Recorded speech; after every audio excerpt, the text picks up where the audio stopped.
Om Swastiastu. Selamat pagi anak-anak, siswa baru SMK Teknologi Wirabakti Denpasar tahun 2020-2021. Selamat datang di media pembelajaran berbasis daring, kali ini pada mata pelajaran IPA Terapan untuk di kelas 10 perhotelan. Bersama Ibu sebagai pengampu mata pelajaran IPA Terapan, Kadek Puspayanti SPD, biasanya saya dipanggil Ibu Puspa. Untuk mata pelajaran IPA Terapan itu sendiri merupakan salah satu mata pelajaran wajib yang ada di kelas 10 perhotelan, di mana nantinya pada materi-materi yang ada di IPA Terapan itu mencakup 3 ranah kompetensi, yaitu kompetensi sikap, kompetensi keterampilan, dan kompetensi pengetahuan.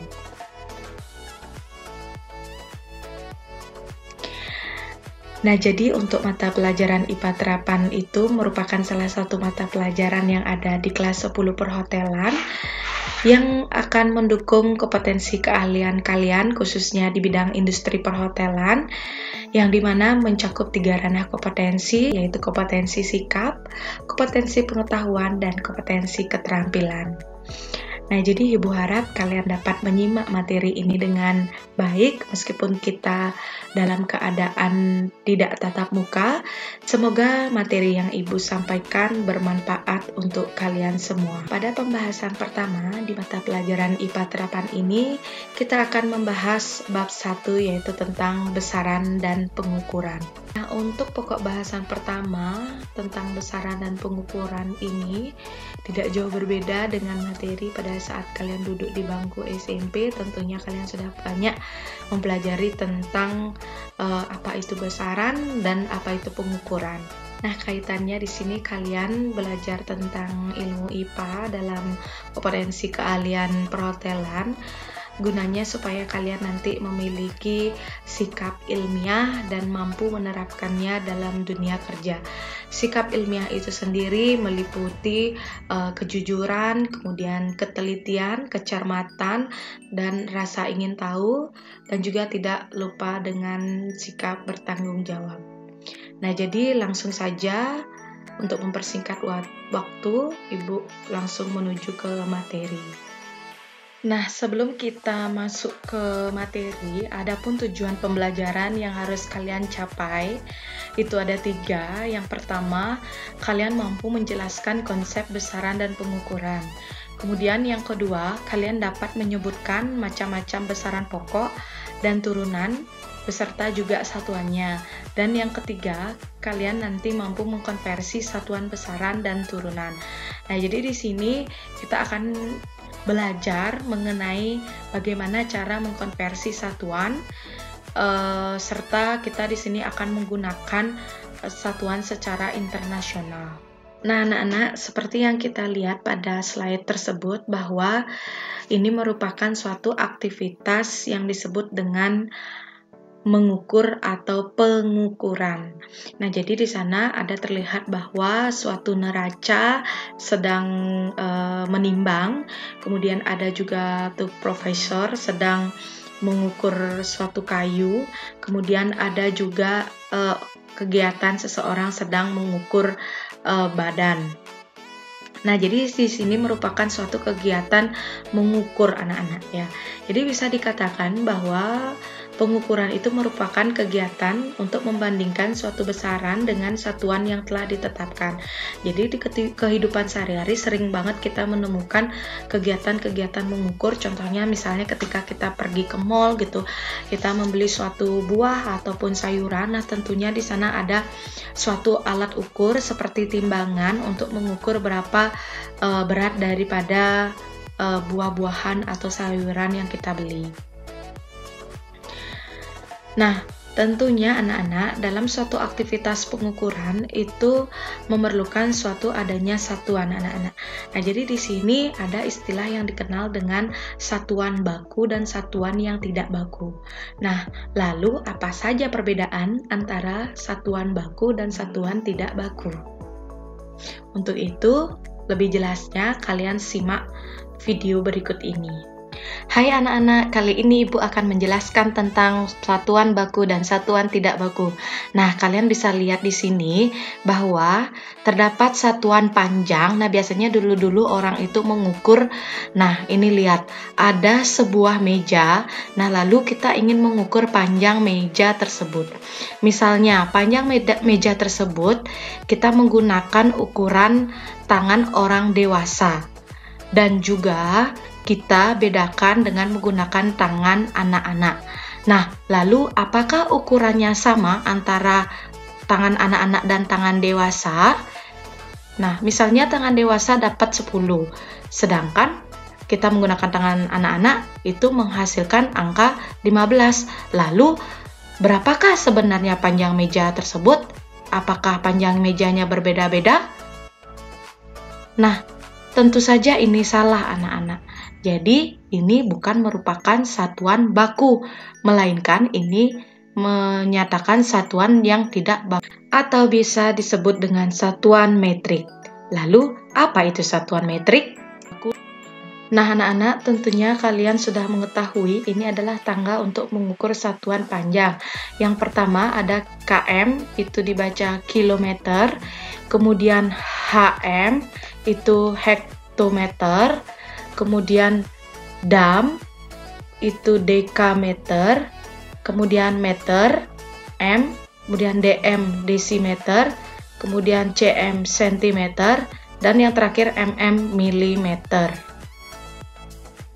Nah, di sini jika kita mengukur dengan menggunakan tangga ini akan menjadi lebih mudah anak-anak. Nah, kalian bisa lihat bagaimana caranya untuk mengukur atau mengkonversi satuan misalnya dari kilometer ke hektometer atau dari kilometer ke meter. Untuk lebih mudah memahami tentang satuan panjang ini, maka kalian perlu menggunakan jembatan keledai, diantaranya yaitu kucing hitam, dalam, mobil, desi, centil, mondar, mandir. Nah, jadi itu jembatan keledai yang bisa kalian gunakan untuk menghafal daripada satuan panjang ini. Nah, lalu bagaimana cara kita untuk mengkonversi satuan panjang ini? Nah, jika diketahui kilometer itu menuju hektometer, nah cukup dikalikan 10 jika dia turun satu tingkat. Dan bagaimana jika dia naik? Cukup dibagikan 10 jika dia naik dari misalnya hektometer ke kilometer.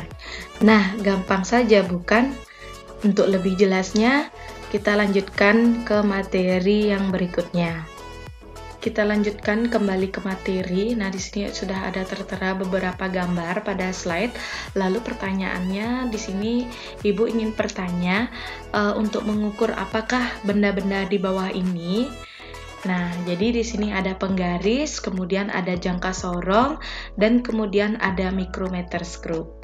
Jadi ini bisa kalian jawab di kolom komentar di bawah ini. Nah, anak-anak, berikutnya ini adalah beberapa daftar gambar yang digunakan untuk mengukur suatu massa benda.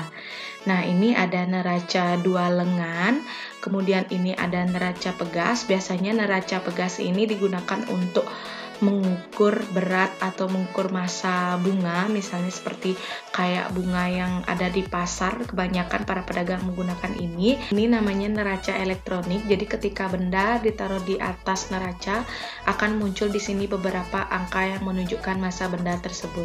Dan yang terakhir ini adalah neraca Ohaus, jadi sama halnya, namun di sini ada beberapa angka yang menunjukkan bahwa benda itu memiliki suatu massa.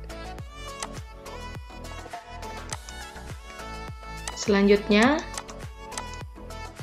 nah ini tentunya tidak asing lagi kalian untuk melihat bahwa ini merupakan alat untuk mengukur waktu. Selanjutnya, ini adalah ada ampermeter, kemudian ada voltmeter, dan ada ohmmeter. Nah, tentunya ini merupakan alat ukur listrik. Nah, ampermeter itu sendiri itu adalah alat untuk mengukur Nah, ampere meter itu merupakan suatu alat untuk mengukur kuat arus listrik. Kemudian voltmeter itu alat untuk mengukur suatu tegangan listrik, dan yang terakhir ohmmeter itu adalah alat untuk mengukur muatan listrik. Langsung saja kita masuk ke materi pengertian besaran. Nah, tentunya ini tidak jauh berbeda. Dulu kalian sudah pernah belajar tentang apa itu besaran dan apa itu satuan. Nah, definisinya masih sama. Besaran itu merupakan sesuatu yang dapat diukur dan dinyatakan dengan angka. Nah, karena dia dapat dinyatakan dengan angka, sehingga dia bisa dikatakan bersifat kuantitatif. Artinya begini anak-anak, misalnya ada suatu meja di ruang kelas. Nah, ibu mengukur meja itu panjangnya 1,5 meter.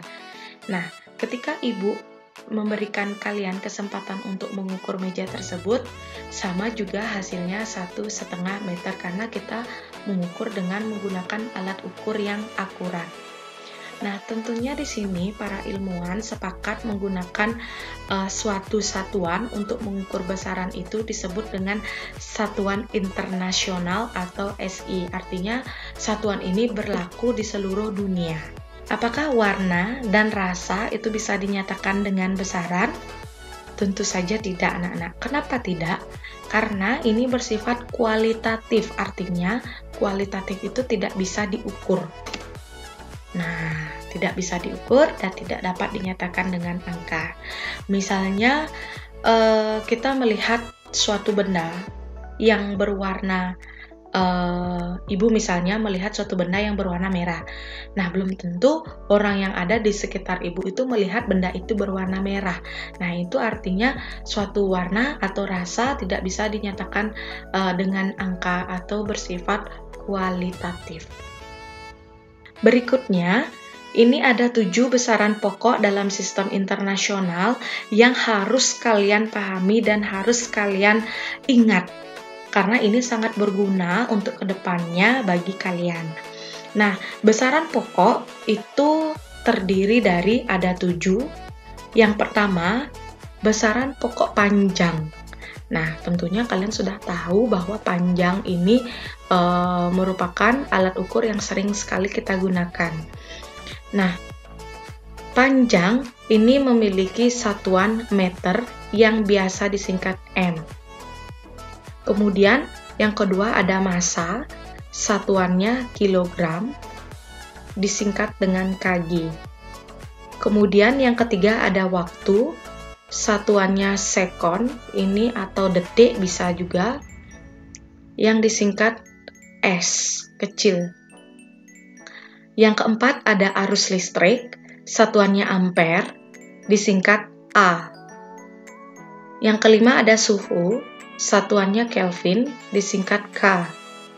Kemudian yang keenam ada intensitas cahaya, satuannya kandela, disingkat CD. Dan yang ketujuh ada jumlah zat, itu satuannya mol, disingkat mol. Nah, jadi ini 7 besaran pokok ini harus benar-benar kalian ingat dan kalian pahami. Jadi, ketika kalian menggunakan besaran pokok misalnya panjang, itu harus memiliki satuan meter. Jika misalnya kalian mengubah panjang itu dengan satuan kilometer, artinya sesuatu yang kalian ukur itu belum dalam keadaan sistem internasional. Jadi ini juga tidak boleh dirubah-rubah kembali. Jadi panjang itu harus tetap satuannya meter, tidak boleh kilometer. Begitu juga dengan massa. Massa satuannya harus selalu kilogram. Nah, begitu pula yang selanjutnya. Jadi benar-benar satuan ini harus dalam keadaan satuan internasional agar pengukuran kita menjadi akurat.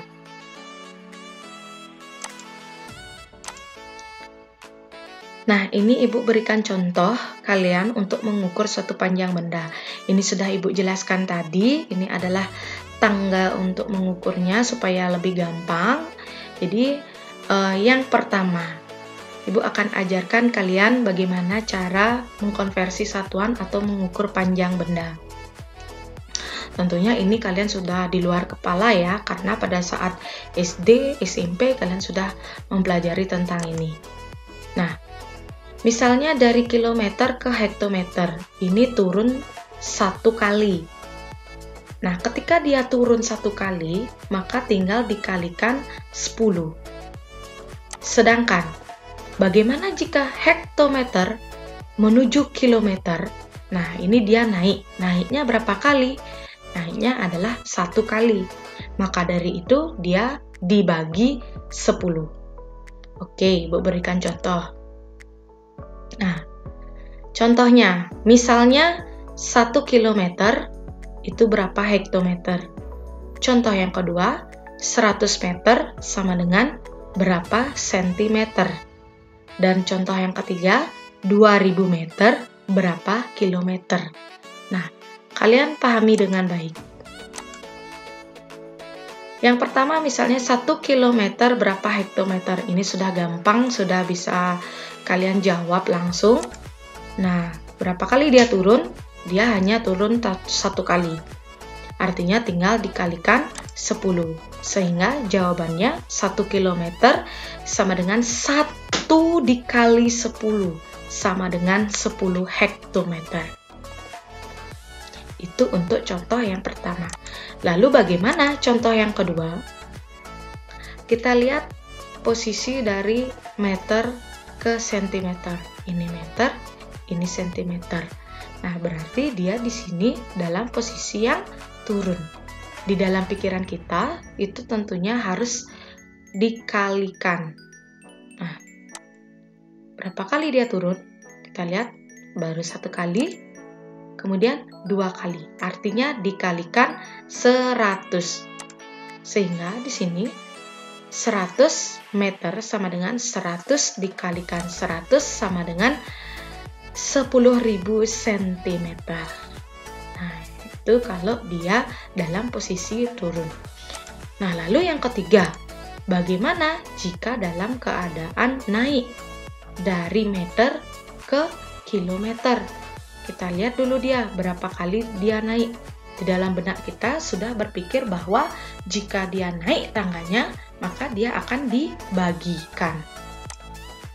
Nah, baru dia naik 1 dari meter ke dekameter, kemudian naik 2 ke hektometer, dan yang terakhir naik ke kilometer. Sehingga di sini dia mengalami 3 kali kenaikan. Maka dari itu dia dibagikan 1000. Sehingga di sini 2000 meter sama dengan 2000 dibagikan 1000 sama dengan 2 kilometer. Selanjutnya, bagaimana Bu jika kita mengukur luas benda? Untuk mengukur luas benda tentunya di sini ada istilah persegi.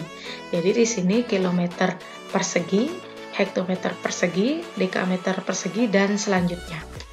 Persegi artinya dia pangkat 2. Nah, jika di sini ada pangkat 2, maka 1 kali turun dia tinggal dikalikan 100. Begitu pula jika dia naik itu dibagikan 100. Tinggal nolnya itu kalian tambah lagi 1 karena ini pangkatnya persegi. Beda halnya dengan yang ini. Contoh yang pertama dulu. Kilometer persegi menuju meter persegi. Nah, ini tentunya berada dalam posisi turun berapa kali? 1, 2, 3. Nah, karena turun 3, maka dia dikalikan 1 juta. Gini anak-anak, turun 1 dikali 100. Turun lagi 1 dikali 10.000. Turun lagi 1 baru dikali 1 juta. Nah, seperti itu anak-anak. Sehingga di sini didapatkan hasil bahwa 1 km kuadrat artinya 1 kali 1 juta meter kuadrat sama dengan hasilnya adalah 1 juta meter persegi. Berikutnya, yang kedua, sentimeter kuadrat menuju desimeter kuadrat. Nah, ini gampang saja, tinggal dibagi 100 karena dia naiknya 1 kali. Sehingga di sini diperoleh hasilnya 5 cm kuadrat sama dengan 5 dikali 100 desimeter kuadrat, hasilnya adalah 0,05. Nah, jadi itu semua pengukuran panjang dan luas benda. Jadi Ibu harapkan kalian ini sudah di luar kepala dan sudah bisa memahami tanpa sebenarnya Ibu berikan contoh. Berikutnya kita masuk ke besaran turunan. Nah, besaran turunan ini ada banyak sekali anak-anak, dan tentunya kita akan bahas pada bab-bab berikutnya. Akan besaran yang diturunkan dari besaran pokok. Nah, di sini ada yang menggunakan nama khusus dan ada yang tidak menggunakan nama khusus. Contohnya yang tidak menggunakan nama khusus itu ada kecepatan. Jadi kecepatan ini diturunkan dari nih panjang dan waktu. Panjang satuannya meter, waktu satuannya. Yang kedua ada luas. Luas satuannya meter kuadrat. Nah, jadi ini cuma contoh saja. Nanti untuk selengkapnya kalian bisa lihat di buku, itu ada banyak sekali daftar besaran turunan. Lalu bagaimana yang mempunyai nama khusus? Artinya di sini nama khusus itu dia menggunakan nama besaran atau satuannya, menggunakan nama satuannya itu sesuai dengan penemunya. Contohnya di sini ada gaya, satuannya Newton, kemudian energi, satuannya Joule, kemudian daya, satuannya Watt, dan frekuensi, satuannya Hertz. Nah, ini adalah rumusnya, nanti bisa kalian catat sendiri, Ibu tidak perlu jelasin lagi. Nah, anak-anak, sekian saja materi kita besaran dan pengukuran. Untuk selengkapnya, Ibu akan berikan beberapa latihan-latihan dan uji kompetensi untuk memahami seberapa pengetahuan kalian menyimak materi ini. Nah, sekian yang dapat Ibu sampaikan. Akhir kata Ibu ucapkan terima kasih dan Ibu tutup dengan Om Santi Santi Santi Om.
Sekon atau detik